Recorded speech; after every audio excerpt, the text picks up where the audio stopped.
everyone, I'm Bea, and welcome back to Read and Roam, the channel where we learn about text and how it fits into our world. So, I just finished reading a book, and to be honest, I didn't like the ending at all.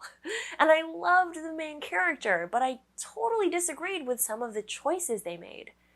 Have you ever had that experience? When you're reading a book and you feel surprised or frustrated about what you read? Or maybe you've had the opposite experience where you felt like the author was reading your mind. Whenever we read, we bring our own reader's perspective with us. Sometimes our perspective is different from the author's, and that's okay. Today, we'll practice comparing our perspective to an author's perspective. The similarities and differences we find can help us understand the text even better. Let's go!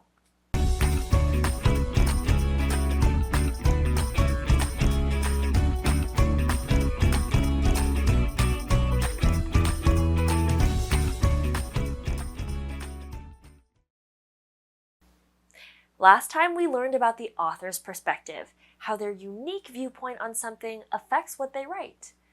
As readers, we bring our own unique perspective too. Our perspective affects how we think and feel about a story.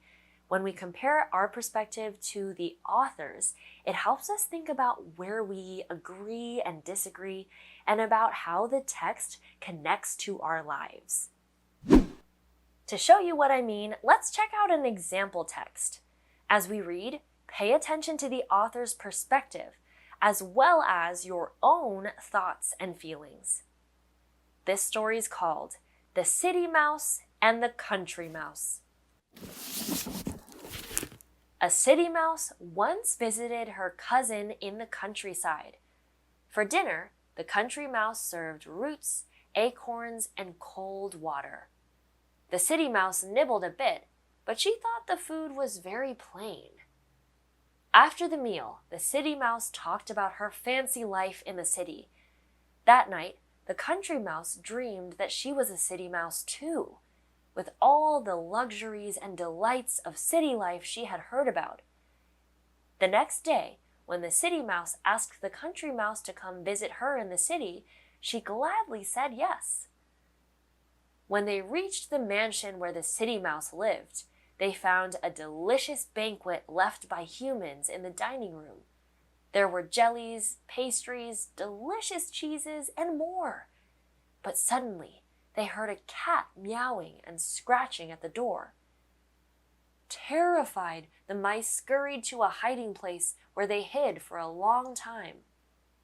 When they finally went back to the feast, the door opened suddenly, and in came the humans to clear the table, followed by a barking dog. Again, the mice had to flee. The country mouse had had enough. She picked up her suitcase. "Cousin, you may have fancy luxuries that I don't have," she said as she hurried away. "But I prefer my plain food and simple life of peace and safety." In this story, what do you notice about the author's perspective?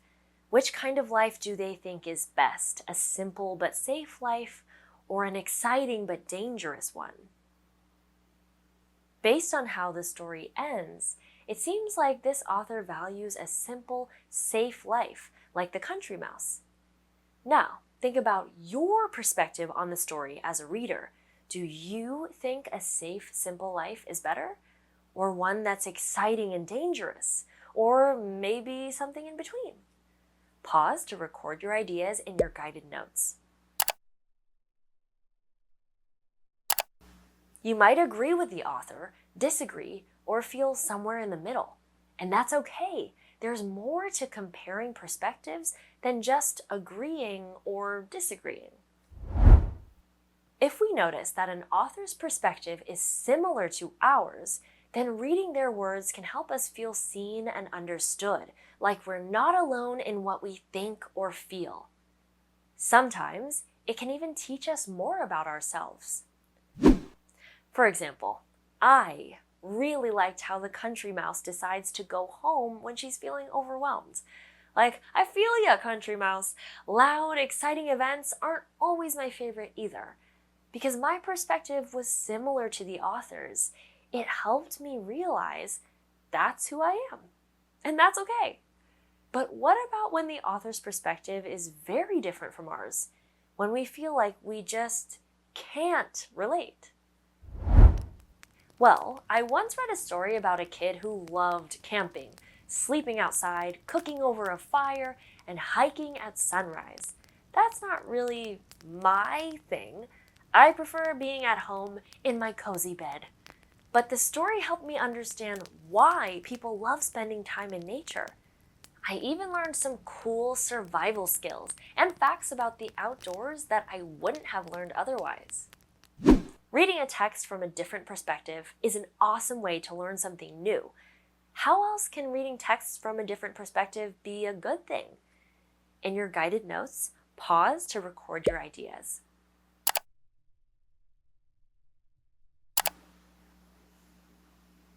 Another reason to read different perspectives is that it helps us empathize.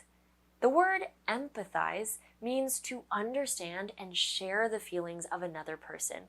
It's like you're walking in their shoes, experiencing their emotions for a little while. Remember how reading a similar perspective can make us feel seen and understood? Empathizing can make people feel like that too. So the next time you read a text and you notice the author's perspective is different from yours, be curious. You don't have to change your opinions or your values. Just notice what's different and see what you can learn. As for that book I read earlier today, the author and I might disagree on some things, but I still liked the story a lot. Maybe I'll read it again. And this time, instead of only focusing on my opinions, I'll see what I can learn from comparing both our perspectives. Remember, where there are words, there's a world to explore. Until next time. Hey, hey.